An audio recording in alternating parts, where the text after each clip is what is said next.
Boa noite, pessoal. Começando mais uma live de quartas. Nosso querido Celeiro de Luz, nosso querido Centro Espírita Nair Montes de Castro. A casa que nos acolhe, que dá aquele abraço especial em cada um, fortalecendo os propósitos, ajudando nessa caminhada que às vezes é mais tranquila, às vezes é mais complicada.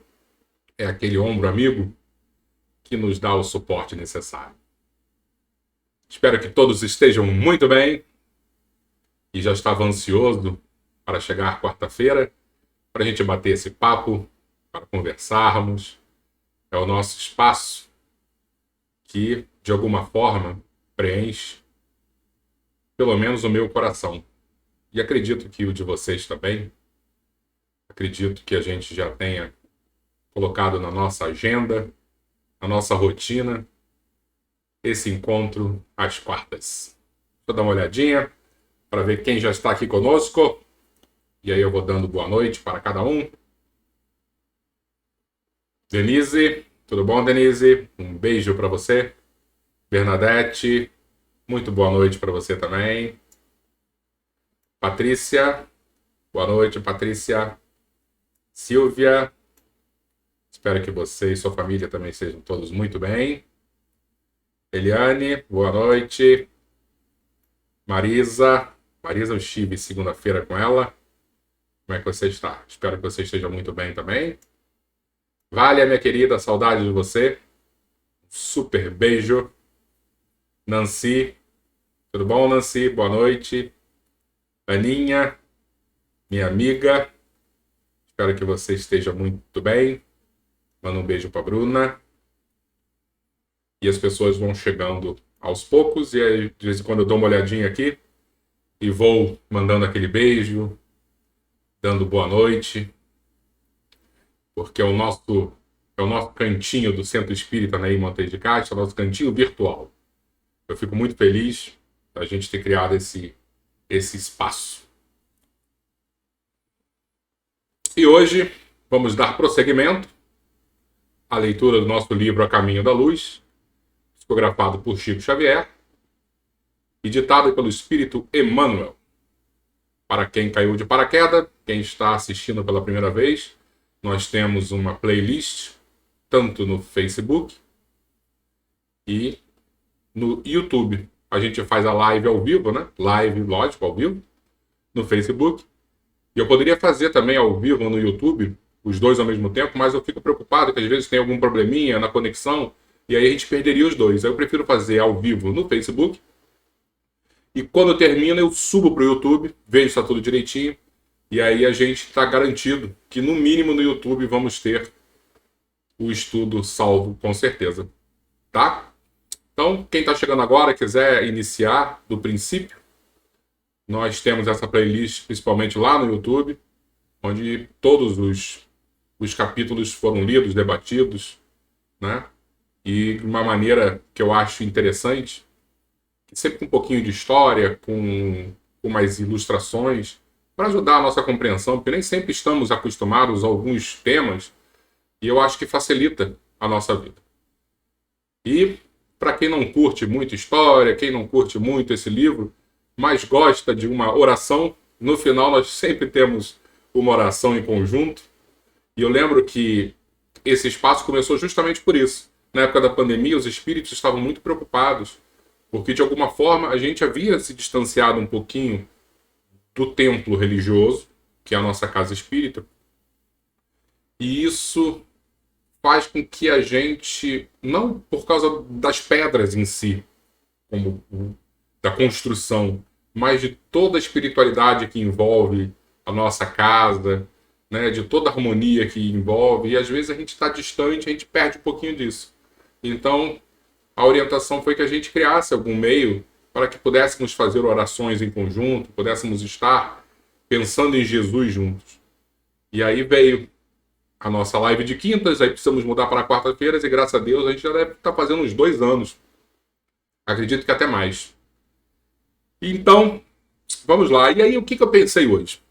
Hoje o nosso capítulo é o capítulo 15, a evolução do cristianismo. E quando a gente fala em evolução, A gente não está falando de, especificamente nesse caso, né, de um crescimento, de uma harmonização, da evolução como a gente acredita, né, ir na direção da luz, a caminho da luz. Não, a evolução no sentido temporal, como é que ele evoluiu, como é que ele se desenvolveu. E a gente vai ver que o cristianismo, como fora construído, né, acabou se perdendo um pouco, justamente porque houve alguns acontecimentos e que prejudicaram, né, essa caminhada em direção da luz. A gente vai ver direitinho isso. Aí o que eu pensei?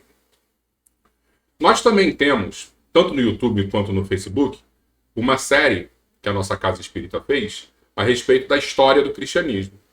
E tinha um vídeo que falava sobre pontos específicos que vamos discutir hoje. Eu falei assim, poxa, muito melhor eu já pegar esse vídeo, e aí eu dei um cortezinho, e vamos colocar ele aqui, acho que são só 5 minutinhos de vídeo, e a gente vai assistindo, e quando terminar, a gente começa a leitura, tá bom?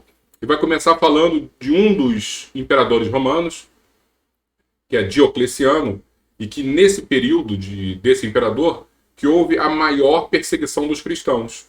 E aí daqui a pouco a gente vai ver a evolução para Constantino, o imperador seguinte, que ele acaba se convertendo ao cristianismo, e aí começa a derrocada, né? Ou uma subversão da ideia cristã, melhor falando assim, que nunca houve uma derrocada, mas uma subversão dessa ideia cristã pura, desse início dos tempos aí do cristianismo, tá bom? Então vou colocar aqui o nosso vídeo e daqui a pouquinho a gente vai voltar. Beijo em todos. Diocleciano, oriundo de uma família pobre, acaba tornando-se um oficial da escolta imperial e, com aproximadamente 40 anos de idade, é proclamado pelo próprio exército de Roma o novo César. Sob seu regime, diversas leis persecutórias foram promulgadas, como as que removiam os seguidores de Cristo de cargos públicos, autorizavam a destruição de templos, permitiam a prisão e execução de cristãos, mesmo que impulsionados por denúncias frívolas. O resultado é que quanto mais a comunidade era oprimida, mais forte ela parecia ficar. Diocleciano também instaura neste período uma tetrarquia como sistema de governo. Isto é, a administração de Roma acaba sendo dividida entre 4 Césares. Para o imperador, apenas um homem não era capaz de manter a ordem em um império que havia crescido tanto territorialmente. O problema é que essa segmentação acabou gerando mais instabilidade ainda, pois cada tetrarca queria agora reunificar o império, tomando-o por inteiro para si. Uma verdadeira guerra civil se desenhava, e quanto mais o ambiente ficava desestabilizado, mais o grupo cristão conseguia crescer, apresentando um reino contrastante de paz, aquele que não era deste mundo. E é assim que vai surgir a figura de Constantino, o homem que pouco a pouco recupera o controle de um império fragmentado. Constantino, filho de Constâncio, o administrador dos territórios onde hoje temos a Inglaterra e a França, herdou de seu pai o título de César, quando este morre no ano de 306. Após este evento, começou a sua expansão e gradativamente foi reunificando todas as partes que foram divididas por Diocleciano. Obtendo sucesso em diversas de suas campanhas, acabou entrando para a história também como o primeiro imperador romano a se converter ao cristianismo, no ano de 312. Segundo a tradição, na noite anterior à batalha, sonhou com uma cruz, e nela estava escrito em latim: "Com este sinal vencerás". Assim, assinou no ano seguinte o Édito de Milão, determinando que Roma seria então neutra em relação ao cristianismo. Vale ressaltar que Constantino também reconstruiu a antiga cidade grega de Bizâncio, que depois ficaria conhecida como Constantinopla, transformando-a neste momento em uma localidade puramente cristã, permitindo que o império fosse dividido mais tarde em 2 partes: os famosos Império Romano do Ocidente com capital em Roma e o Império Romano do Oriente com capital em Constantinopla. Com a conversão de Constantino, a Igreja iniciou uma nova fase, agora com muito mais recursos financeiros e poder, mesmo que isso significasse poder mundano, o que causou uma grande crise moral dentro dos corações mais dedicados às causas espirituais. As igrejas, que antes eram pequenos locais para reuniões de estudos e orações, agora cresciam refletindo a ostentação romana. As próprias discussões teológicas, que no início aconteciam via simples cartas, passam a ocorrer através de grandes concílios patrocinados pelo próprio César, sofrendo, muitas das vezes, influência desse líder nem um pouco espiritualizado. A ingerência do imperador na igreja acabou sendo tamanha que no ano de 380 a religião cristã virou oficial em Roma após o Édito de Tessalônica, assinado por Teodósio. E a partir desse momento, o jogo acaba virando totalmente, onde o pagão então começou a ser perseguido pelo Estado cristão.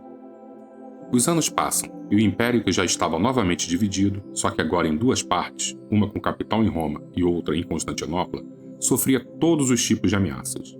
As mais perigosas, sem dúvida, eram as invasões bárbaras que ocorriam na parte ocidental. Eram diversos grupos como os vândalos, visigodos, ostrogodos, francos e saxões, por exemplo. Eles sempre ameaçaram as fronteiras imperiais, sejamos sinceros, mas esse perigo se acentuou demais no século V, até que no ano de 476, quando o bárbaro Odoacro, depois do imperador Rômulo Augusto, o Império Romano do Ocidente cai. Toda uma unidade romana é substituída agora por diversos reinos pulverizados e com características muito diferentes entre si, causando uma profunda desordem e um perigoso vazio de poder. E a história nos mostra que quando existe um vácuo no poder, sempre uma outra força irá ocupá-lo. E este será o tema do nosso próximo estudo: a Igreja na Idade Média. Diocleciano, oriundo... Acho que foi, né? Acho que conseguimos passar o vídeo direitinho. Espero que o volume tenha sido bom. Deixa eu dar uma olhadinha aqui quem já chegou. Socorro, minha amiga. Super beijo. Espero que o seu Carlos esteja muito bem. Sérgio eu estive também com ele segunda-feira. Grande abraço, meu amigo Sérgio. Albertinho, meu irmão. Boa noite. Alberto Orsini também aqui com a gente. Boa noite, meu amigo. E a nossa querida amiga Maria Terezinha. Também um super beijo para você. Então eu acho que a gente já pode iniciar a leitura. E aí, com essas informações, eu acho que já temos um pouquinho mais de informação para ajudar na compreensão. E lembrando também que a gente falou isso nesse vídeo sobre os bárbaros. E aí, semana que vem, pelo que eu já vi, o novo capítulo desse livro que a gente está lendo, fala também sobre os bárbaros. Então já demos até uma adiantadinha. Vamos lá no nosso livro para a gente iniciar. A evolução do cristianismo. Penosos compromissos romanos. Voltando então à questão romana, né? Porque a gente vai se recordar que Roma tinha uma grande missão, que era fazer um Estado único, e esse Estado único ajudar na propagação do cristianismo e ajudar também nas questões de alfabetização dos povos que ainda não eram civilizados, né? Lembrando que todo mundo que não era romano e grego, eles eram chamados de bárbaros, né? Então era ajudar na compreensão, ajudar nessa escalada a caminho da luz. Debalde tentaram as forças espirituais o aproveitamento dos romanos na direção suprema do mundo. Então eles tentaram, mas não conseguiram, né? Todos os recursos possíveis foram prodigalizados, foram gastos inutilmente à cidade imperial. A canalização de consideráveis riquezas materiais, possibilitando a consolidação de um Estado único no planeta, não foi esquecida, ao lado de todas as providências que se faziam necessárias do ponto de vista moral. Tá? Então, o dinheiro, né, a estrutura toda ficou em Roma, mas, ao mesmo tempo, as providências necessárias para as questões morais acabaram sendo negligenciadas. Em vão, transplantara-se para Roma a extraordinária sabedoria ateniense e a colaboração de todas as experiências dos povos conquistados. Então, lembrando que durante algum tempo, na expansão helenística, todo o conhecimento clássico da Grécia, principalmente de Atenas, foi levado para o mundo. Alexandre o Grande, ele levou até a Índia, né, não só o idioma grego, que facilitou demais a compreensão das pessoas para ter apenas um idioma, né? Isso foi muito importante, mas levaram também, como a gente já falou, todos os conhecimentos, né, da era clássica, da era de ouro, de Péricles.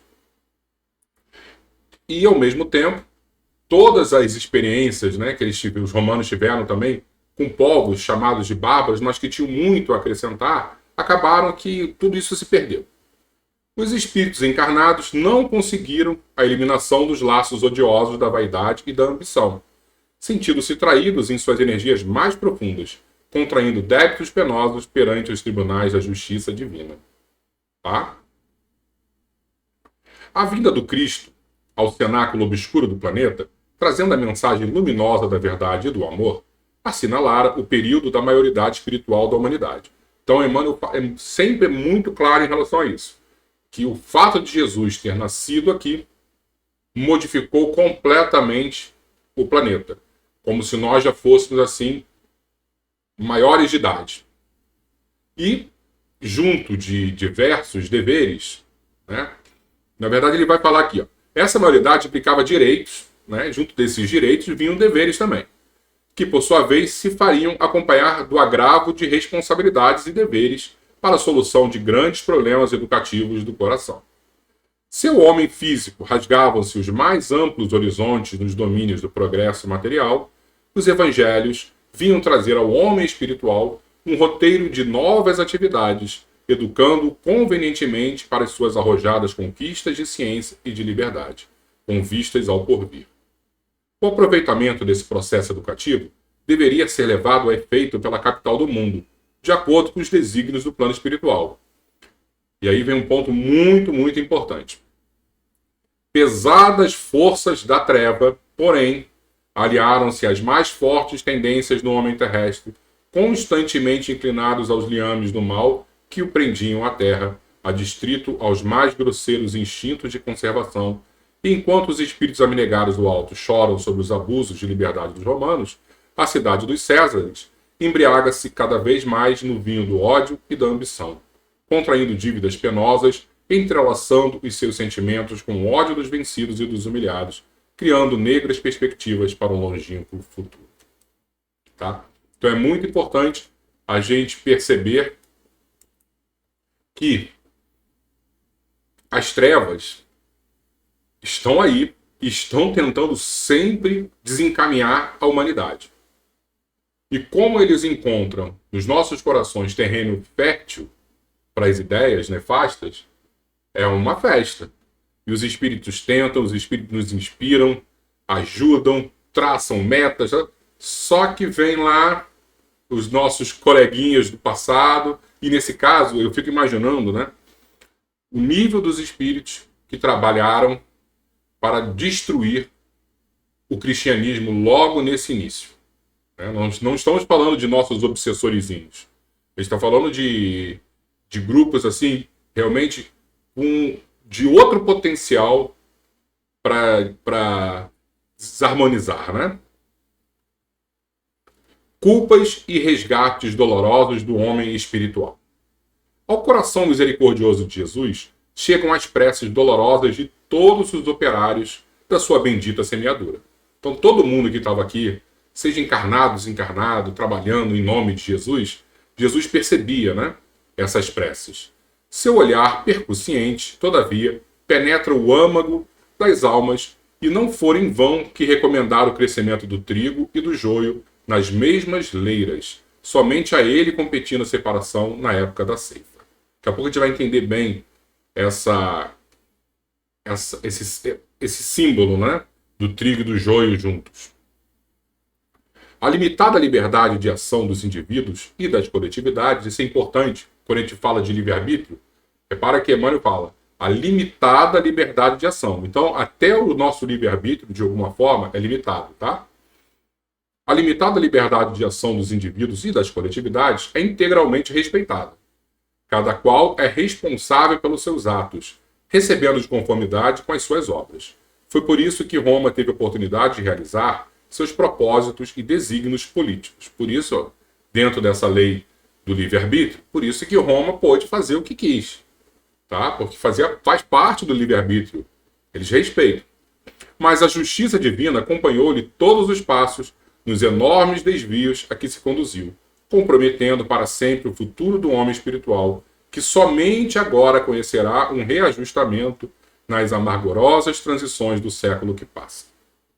Olha, isso é bem importante, né? Então a gente está falando de 2000 anos atrás, onde Roma tinha uma missão e ela acabou trazendo prejuízo para a evolução espiritual aqui do planeta. E esse prejuízo significou muita morte, muita guerra, muita escravidão. E não era assim uma guerra onde regras eram respeitadas. Era uma brutalidade que hoje em dia a gente já vê brutalidade, a gente já fica horrorizado. Imagina de 2000 anos atrás. Então, quanto ódio Roma, né, juntou aqui no planeta. E Emmanuel está dizendo que nesse período onde ele escreveu o livro, que eu sempre cito, que é 1938, entre a Primeira Guerra e a Segunda Guerra Mundial, que nesse momento que aconteceu um certo reajuste. Então vamos voltar aqui. Que somente agora conhecerá um reajustamento nas amargurosas transições do século que passa. Aí eu peguei uma imagenzinha aqui, né? Vou fazer uma pergunta para vocês. Olha a águia romana e a águia nazista. Não são bem parecidas? Acho que são, né?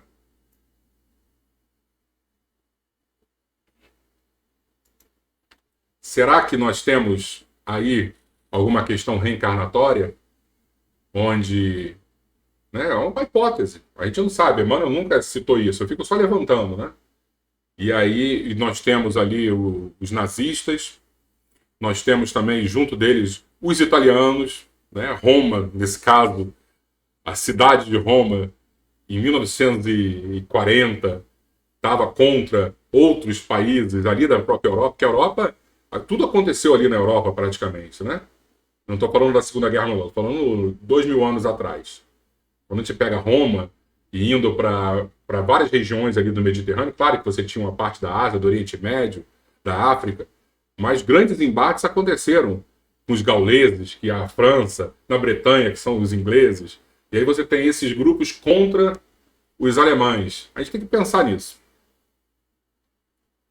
Um laço pesado e tenebroso reuniu a cidade conquistadora aos povos que humilhara. Né? Então, todo mundo ficou preso nesse ódio.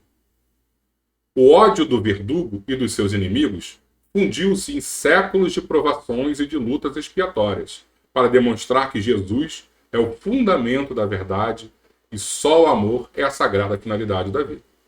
Foi por essa razão que o conquistador e os conquistados, unidos pelo ódio como calcetas, prisioneiros, né, algemados um ao outro nas galés da amargura, compareceram periodicamente nos espaços ante a misericórdia suprema do Filho de Deus, prometendo a reparação e o resgate recíprocos. Todo mundo sempre promete. Lá no plano espiritual a gente promete tudo, mundos e fundos. Nos séculos de porvir, fundando a civilização ocidental, com a abençoada oficina dos seus novos trabalhos no esforço da fraternidade e da regeneração. A bondade do Mestre fez florescer cidades valorosas e progressistas, países cultos e fartos, onde as almas decaídas encontrassem todos os elementos de edificação e aprimoramento. O homem físico continuou a linha ascensional de sua evolução, nas conquistas e descobrimentos. Mas um homem transcendente, esse é o que importa, né?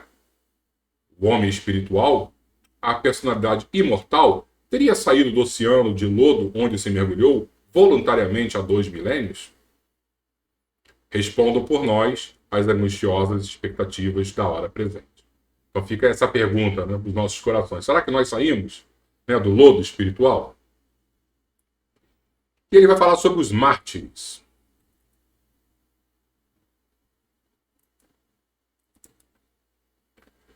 Antes do movimento de propagação das ideias cristãs no seio da sociedade romana, já os prepostos de Jesus se preparavam para auxiliar os missionários da nova fé, conhecendo a reação dos patrícios em face dos postulados de fraternidade da nova doutrina. Então, lembrando que Emmanuel falou isso no capítulo passado, quando o cristianismo chega em Roma, ele chega com o ideal de que não existe mais diferença entre o, o romano e o escravo, vamos dizer assim. Tá? Você acha que se você é um patrício todo-poderoso, você vai achar que você é igual ao seu servo ou ao seu inferior? Não vai, né? O patrício nunca ia se achar igual ao plebeu. Então o cristianismo teve uma dificuldade enorme para que foi justamente essa questão de orgulho, da vaidade, do poder. E claro que os espíritos perceberam essa dificuldade e já conseguiam antever a resistência que em Roma iria acontecer. As classes mais abastadas não podiam tolerar semelhantes princípios de igualdade, quais os que preconizavam as lições do Nazareno, considerados como postulados de covardia moral, e incompatíveis com a orgulhosa filosofia do Império. E é assim que vemos os cristãos sofrendo os martírios da primeira perseguição iniciada no reinado de Nero. Nero é bem conhecido de todos nós, né? Que botou fogo em Roma, que perseguiu todos os cristãos nesse iniciozinho, que acabou matando Pedro e Paulo, de tão dolorosas quanto terríveis lembranças. Nenhum instrumento de suplício foi esquecido na experimentação da fé e da constância daquelas almas resignadas e heróicas. O açoite, a cruz, o cavalete, as unhas de ferro, o fogo, os leões do circo, tudo foi lembrado para a maior eficiência da perseguição aos seguidores do carpinteiro de Nazaré. Pedro e Paulo entregam a vida na palma dos martírios santificadores, e de Nero a Diocleciano, foi o último que a gente viu ali, que perseguiu os cristãos, né? Uma nuvem pesada de sangue e de lágrimas envolve a alma cristã, cheia de confiança na providência divina. O próprio Marco Aurélio, cuja elevada estatura espiritual recebera do alto a missão de paralisar semelhantes desatinos, não conseguiu deter a corrente de forças trevosas. De novo aí, Emmanuel citando as trevas. Mas o sangue dos cristãos era a seiva da vida lançada às divinas sementes do Cordeiro, e os seus sacrifícios foram bem os reflexos da amorosa vibração do ensinamento do Cristo, atravessando os séculos da Terra para ser compreendido e praticado nos milênios do porvir. Você vai dar uma pausa rapidinho aqui, que eu acho que é interessante termos uma conversa sobre Marco Aurélio, né? Porque Marco Aurélio é um imperador. Se eu não me engano, ele morre no ano 180 depois de Cristo. E ele foi considerado um imperador filósofo. Platão, em Atenas, ele dizia que os políticos deveriam ser filósofos. Tá? Esse era o ideal da política para Platão. Bem elitista ele, por sinal. Né? E um exemplo que nós temos na história é de um político, no caso, um imperador romano, dono de tudo, que era um filósofo. E Emmanuel diz que mesmo Marco Aurélio não conseguiu frear o ímpeto da população, né, dos patrícios, dos senadores, da perseguição aos cristãos. Porque a força das trevas era muito grande para tentar acabar com o cristianismo. Só que o próprio Emmanuel cita uma frase de Tertuliano, está até, se não me engano, no vídeo que a gente assistiu, e dizendo que o sangue do cristão era a semente do cristianismo. Então, quanto mais eles matavam, mais eles perseguiam, e cada cristão que morria, morria com tanta dignidade, que isso acabava impressionando todo mundo. E as pessoas começavam a seguir o cristianismo porque elas se sentiam abandonadas. Elas se sentiam desprezadas. E essa nova doutrina, essa nova religião, mostrava que existia um Deus que nos protegia, que nos amava, que nos dava essa força. Mostrava que existia uma vida futura e que essa vida futura era a recompensa pelo sofrimento dessa vida presente. Então, olha a força. Foi um tiro no pé do Império Romano e da própria treva. Porque os espíritos trevosos, eles achavam que assim iam acabar com o cristianismo, só que davam mais forças ainda para o cristão. E aí falar um pouquinho sobre Marco Aurélio, né, que eu acho que vale a pena. Até porque hoje em dia a gente conversa muito, a gente lê muito sobre estoicismo. né, que é uma corrente filosófica que começa lá em Atenas, se eu não me engano, no ano mais ou menos 300 antes de Cristo, tá? Com Zenão. Zenão era um filósofo e ele seguia até a linha dos cínicos, né? Não tem nada a ver com o cínico que a gente conhece hoje em dia. Os cínicos eram aqueles que tinham desprezo total aos bens materiais. Eles, eles achavam que não a pobreza, mas você não ter apego à materialidade, não dar importância, era completamente libertador. E aí, quando a gente pega o cristianismo realmente raiz, eles pegam exatamente isso. Só que olha que interessante, a filosofia, quando a gente pensa em filosofia, a gente pensa em Grécia. E quando a gente pensa em Roma, nós pensamos em direito. Essa filosofia foi transportada para Roma. Claro que com a expansão helenística, como a gente sempre fala de Alexandre o Grande, as filosofias chegaram no mundo inteiro. Mas Roma nunca deu certo valor às questões filosóficas. Eram questões muito mais práticas. Só que nesse momento era tão importante esse tipo de pensamento filosófico, e aí quando você vê Emmanuel falando de maneira tão correta, né?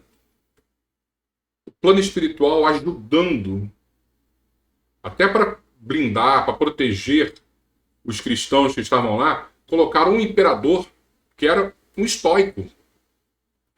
Era o cara que tinha na razão, né, a maneira de enxergar a vida. O estoico, ele tinha esse desapego às questões materiais, que é uma continuação de Zenão, né, desse cinismo de Zenão. Mais uma vez, não tem nada a ver com o nosso cinismo, né? E os estoicos, eles olhavam o universo não como algo caótico, mas como cosmos, como algo cheio de ordem, logos. E os estoicos achavam que a gente não podia ir contra a razão, não podíamos ir contra todo esse mecanismo que era perfeito. Interessante que eles não tinham nada de espirituais, né, espiritualistas, eram bem materialistas. A gente não está falando de Deus, a gente está falando apenas de uma ordem do universo. E os estoicos pensavam muito nisso. E Marco Aurélio era um grande filósofo do estoicismo.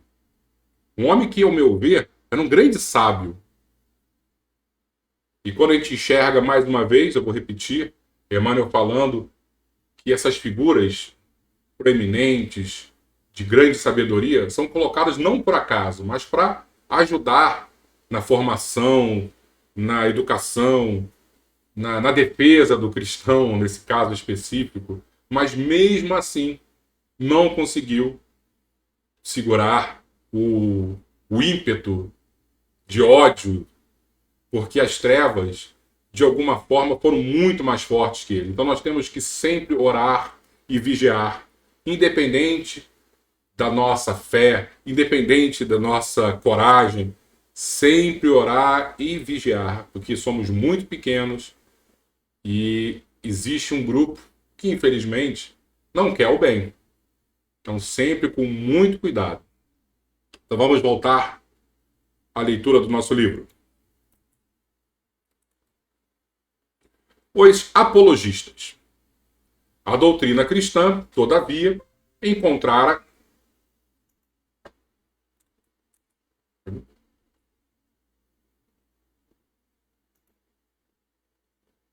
eu acho que eu caí.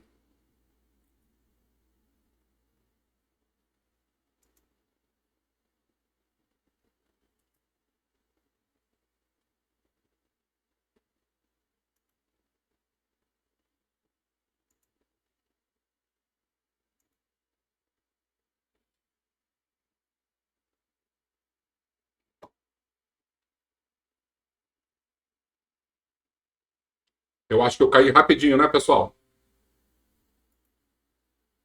Me responde aí, por favor, se eu caí. Mas eu acho que voltamos.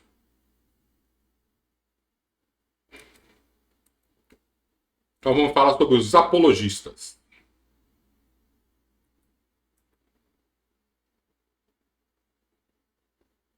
Ok, então vamos voltar.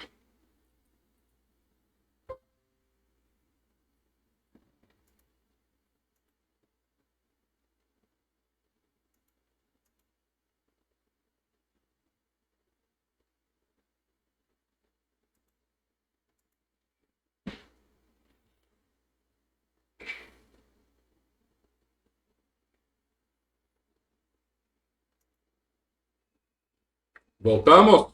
Acho que caímos de novo. Isso é alguma coisa da minha internet aqui, tá? Então, pelo que eu estou percebendo, uma coisa da minha internet, eu vou ficar de olho aqui. Mas eu acho que agora, acho que já resolveu. Isso, Patrícia, eu vi, caiu novamente, né? Mas eu acho que agora resolveu. Vamos torcer. Eu fui falar das trevas, viu? Puxar os cabos aqui da internet. Vamos lá. Os apologistas. A doutrina cristã, todavia, encontrara nas perseguições os seus melhores recursos de propaganda e de expansão. Foi aquilo que a gente estava falando. Seus princípios generosos encontravam guarida em todos os corações, seduzindo a consciência de todos os estudiosos de alma livre e sincera. Observa-se-lhe a influência no segundo século em quase todos os departamentos da atividade intelectual, com largos reflexos na legislação e nos costumes.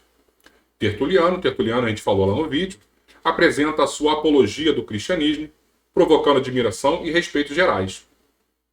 Clemente de Alexandria e Orígenes surgem com a sua palavra autorizada defendendo a filosofia cristã, e com eles levanta-se um verdadeiro exército de vozes que advogam a causa da verdade e da justiça, da redenção e do amor. Orígenes, por exemplo, é interessante quando a gente pega algumas questões relacionadas aos concílios que a Igreja Católica produziu. Então, por exemplo, Orígenes dizia, ele é um grande teólogo do cristianismo, ele dizia que a alma não é criada no momento em que, por exemplo, a criança nasce.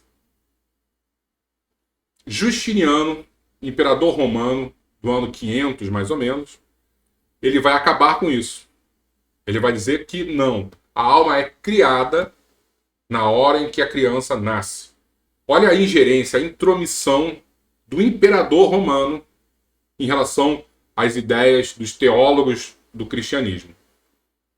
É interessante que Emmanuel cita ele aqui, o Orígenes, né? Ele é muito importante. Mas é só para a gente compreender que chegou o momento, quando Roma se converteu, que os imperadores começaram a se meter demais nas questões religiosas. Vamos voltar. O jejum e a oração.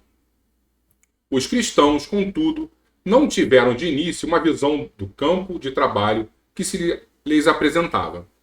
Não atinaram que se o jejum e a oração constituem uma grande virtude na soledade, mais elevada virtude representam quando levados a efeito no torvelinho das paixões desenfreadas, nas lutas regeneradoras, a fim de aproveitar aos que os contemplam. Né? Não é fazer jejum escondidinho no mosteiro. O importante é, você quer fazer jejum, você quer fazer orações, vai para o meio do povo. Vai dar o exemplo, vai sofrer, vai no corpo a corpo, no embate. Isso era muito importante. E no início, os cristãos ficaram meio com medo, não vão ficar isolados porque vai ser mais produtivo. Não. Emmanuel diz que não, a gente tem que ir para o confronto, no confronto entre aspas, né? Para estar no meio do povo. Não compreenderam imediatamente que esses preceitos evangélicos, acima de tudo, significam sacrifício pelo próximo, perseverança no esforço redentor, serenidade no trabalho ativo, que corrige e edifica simultaneamente. Retirando-se para a vida monástica, povoaram os desertos na suposição de que se redimiriam mais rapidamente para o Cordeiro. Tentaram se isolar, né? Uma ânsia de fugir das cidades populosas fazia então vibrar todos os crentes, originando os erros da idade medieval, quando o homem supunha encontrar nos conventos as antecâmaras do céu. O Oriente, com seus desertos numerosos e seus lugares sagrados, afigura-se o caminho de todos quantos desejam fugir dos antros das paixões. Só a grande montanha de Nítria chegou a possuir 30.000 anacoretas, exilados do mundo e dos seus prazeres desastrosos. Entretanto, examinando essa decisão desaconselhável dos primeiros tempos, somos levados a recordar que os cristãos se haviam esquecido de que Jesus não desejava a morte do pecador. E agora ele vai falar sobre... Só ver aqui, a anacoreta é o monge cristão, o eremita, que vivia em retiro, tá? Solitariamente. E ele vai começar a falar sobre Constantino, que é o momento da transição do Império Romano, que antes o Império Romano perseguia cristão e depois o Império Romano começou a perseguir quem não era cristão. Dá uma olhadinha para ver se estamos direitinho aqui. Estamos, acho que resolveu a questão da internet. Constantino. As forças espirituais que se acompanhavam e acompanham todos os movimentos do orbe, sob a égide de Jesus, procuram dispor os alicerces de novos acontecimentos que devem preparar a sociedade romana para o resgate e para a aprovação. A invasão dos povos considerados bárbaros é então entrevista. Então, quando a gente viu no videozinho já os bárbaros já tomando lá diversos territórios do Império Romano, isso tudo já tinha sido previsto pelos espíritos superiores. Uma forte anarquia militar dificulta a solução dos problemas de ordem coletiva, elevando e abatendo imperadores de um dia para o outro. Sentindo a aproximação de grandes sucessos e antevendo a impossibilidade de manter a unidade imperial, Diocleciano organiza a tetrarquia, ou governo de 4 soberanos com 4 grandes capitais. A gente viu também no vídeo isso. Retirando-se para Salona, exausto da tarefa governativa, ocorre rebelião militar que aclama Augusto a Constantino. Então Constantino vira imperador romano, né? Também era chamado de Augusto, filho de Constâncio Cloro, contrariando as disposições dos 2 Césares, sucessores de Diocleciano e Maximiano. A luta se estabelece e Constantino vence Maxêncio às portas de Roma, penetrando a cidade vitorioso para ser recebido em triunfo. Junto dele, o cristianismo ascende à tarefa do Estado com o Edito de Milão. Então, a partir do ano 313, como a gente viu no vídeo, existe essa lei que agora o Império Romano não pode mais perseguir cristão. Tá? É isso que se trata o Edito de Milão. O Império Romano ainda não se converteu ao cristianismo, vai se converter só com o imperador seguinte, Teodósio. Mas nesse momento já foi dentro de uma perspectiva mundana, uma grande vitória para o cristianismo, porque eles param de ser perseguidos. Vamos ver aqui. Nancy, Constantino ele assina o Edito de Milão em 313, tá? No ano 313 depois de Cristo. O papado. Desde a 10ª perseguição, a 10ª perseguição acontece com Diocleciano, que o cristianismo era considerado em Roma como doutrina morta. Mas os prepostos do mestre não descansavam, com o nobre fim de fazer valer os seus generosos princípios. A fatalidade histórica reclamava a sua colaboração nos gabinetes da política do mundo. E ainda uma vez, a indigência dos homens não compreendeu a dádiva do plano espiritual, porque logo depois da vitória, os bispos romanos solicitavam prerrogativas injustas sobre seus humildes companheiros de episcopado. O mesmo espírito de ambição e de imperialismo, que de longo tempo trabalhava o organismo do império, dominou igualmente a Igreja de Roma, que se arvorou e suzerana e censora de todas as demais do planeta, cooperando com o Estado, faz sentir a força de suas determinações arbitrárias. Então, em nenhum momento aqui, a gente está falando mal do cristianismo, né? Porque nós somos cristãos. Mas o poder de Roma, quando abraçou o cristianismo, trouxe muito problema, porque era um poder mundano. Então, o cristianismo não entrou em Roma, no Império, mas o Império entrou no cristianismo. Era como se fosse uma doença querendo abraçar a pureza de Cristo. E isso foi muito sério. 300 anos lutaram os mensageiros do Cristo, procurando ampará-la no caminho do amor e da humildade, até que deixaram enveredar pelas estradas da sombra, para o esforço de salvação e de experiência, e tão logo abandonaram ao penoso trabalho de aperfeiçoar-se a si mesma, eis que o imperador Focas favorece a criação do papado no ano de 607. Então a gente comentou isso semana passada. O que foi nessa criação do papado? Porque a gente acha que o Papa de antigamente, do ano 100, do ano 200, era algo muito importante. Não era. O Papa era apenas o bispo de Roma. Roma era importante? Era uma cidade importante porque era a capital do império. Então o bispo de Roma tinha uma certa importância. Só que ele não era superior aos bispos de outras cidades, vamos dizer assim. Mas com o imperador Focas, no ano 607, o bispo de Roma virou bispo universal. Significa que ele agora era superior a todos os demais. E aí Emmanuel cita como a criação do papado propriamente dito. Tá? Porque antes não era o Papa, como a gente conhece, era apenas um bispo especial. E agora não. A partir do ano 607, era o bispo de Roma, era o bispo universal. O representante direto de Deus na Terra. E se você coloca uma pessoa ali com conexão com as trevas, olha o rolo que poderia dar. E aí você tem 1260 anos desse poder mundano na mão da igreja, tentando controlar as pessoas. E que semana passada a gente viu que seria o Apocalipse de João. A decisão imperial faculta aos bispos de Roma prerrogativas e direitos até então jamais justificados. Entronizam-se mais uma vez o orgulho e a ambição da cidade dos Césares. Em 610, Focas é chamado ao mundo dos invisíveis, acaba desencarnando, deixando no orbe a consolidação do papado. Dessa data em diante ia começar um período de 1260 anos de amarguras e violências para a civilização que se fundava. Terminamos mais um capítulo e semana que vem a igreja e a invasão dos bárbaros. Eu acho que vai ser bem interessante também, hein?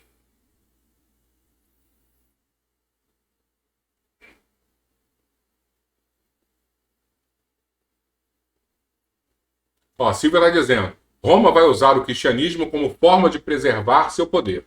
Daí os grandes descaminhos realizados em relação aos ensinos do Cristo. Exatamente.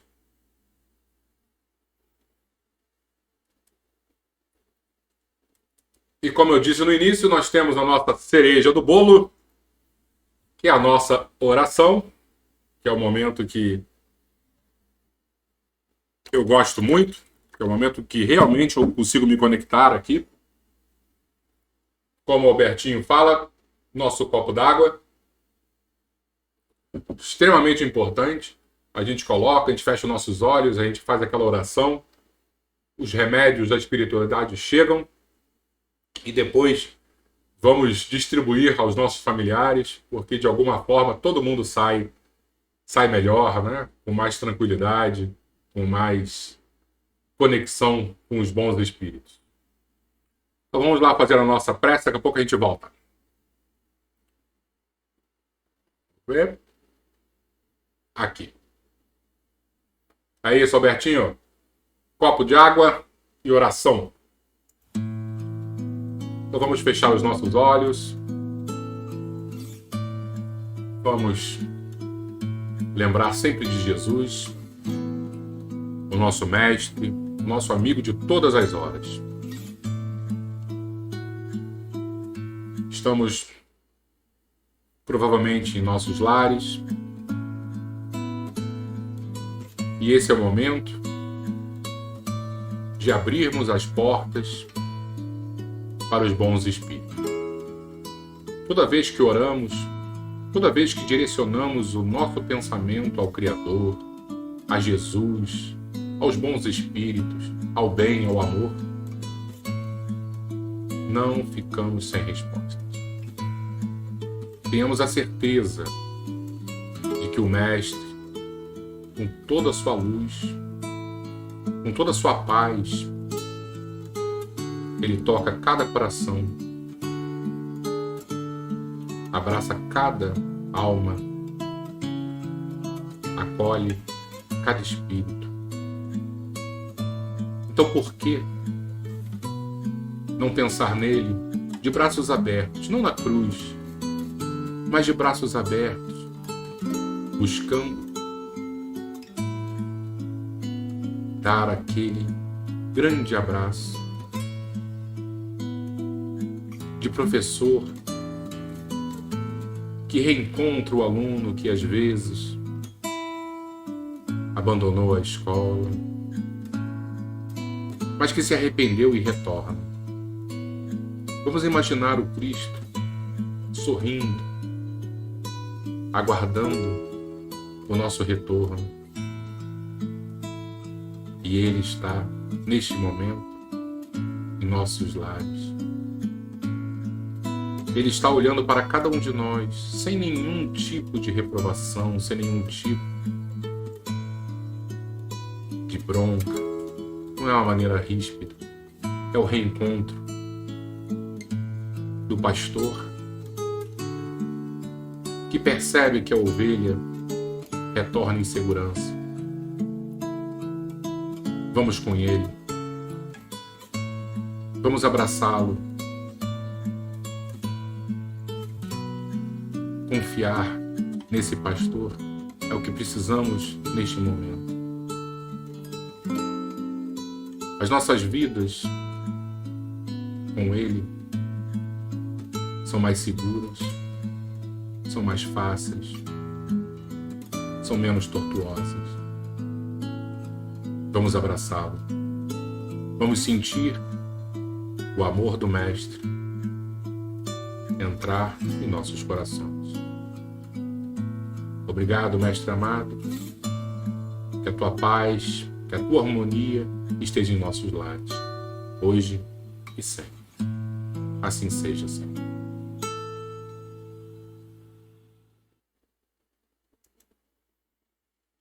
Muito obrigado, pessoal. Fico muito, muito feliz desse espaço que todos nós temos. E mais feliz ainda, no término, no finalzinho do nosso estudo, a gente poder se conectar com o Mestre amado, que é bondade, que é paz, que é harmonia, que é luz e principalmente é amor. Ele representa o amor de Deus por todos nós.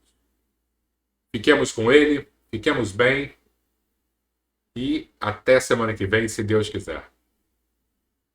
Não esqueçam de beber a água e levar para a família inteira esse remédio para os nossos corpos e espíritos. Boa noite a todos. Fiquem com Jesus.